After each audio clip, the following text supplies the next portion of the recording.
As you can see, we're currently in front of Heineken, an industry that produces biodiesel. I'm here with Philip, a scientist that works at this company. So Philip, what are biofuels? Biofuels are fuels that are produced from biomass like algae. Are you able to compare and contrast the first, second, and third generation of biofuels? Yeah, first generation of biofuels are directly related to biomass. Second generation of biofuels are defined as fuel produced from wide varieties of feedstock. The third and last generation of biofuel is related also to algae biomass. The major difference between the second and the third generation is the feedstock of algae that is produced faster. So can you tell me why some people put biodiesel into their normal fuel tank? Because biodiesel reduces your emission of CO2. Sometimes fuel has different consequences on climate change and global warming. Are you able to contrast both? Yeah, global warming refers only to the Earth's rising surface temperature, while climate change includes warming and the side effect of the warming. And as you know, our cars produce a lot of CO2, right? Yep. So how much time does it take for it to disappear from our Earth? Thousands of years and even more. So what is the protocol when you clean biodiesel?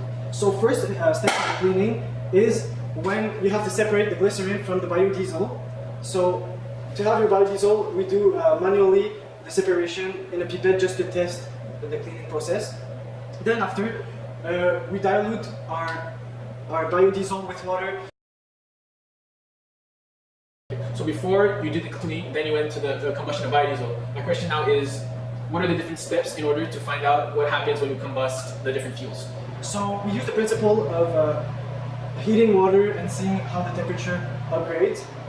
And so we make a combustion of the fuel that we have. So in this case, it could be biodiesel that we flame to test what is the heating combustion in kilojoule per grams.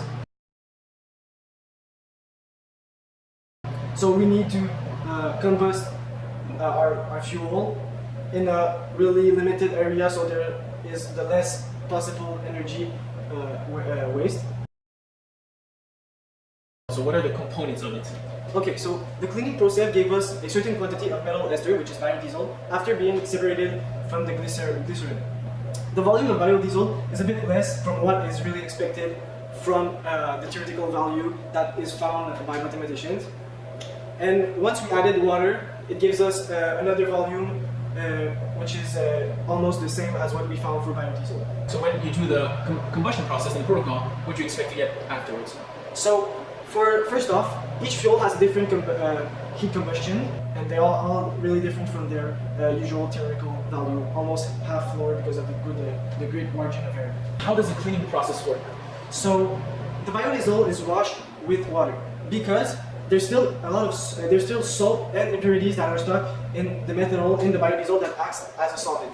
So what the water does is it's come and expands the methanol molecule and take off the impurities with it. So what can cause that big gap of results? The first main reason is the loss of heat. So when we heat up the little end, it can go in the air, so there's a lot of heat lost in the air, and there's also heat lost in the aluminum paper that is surrounding the combustion, and also it goes in the metal of the can, which is the water heated from.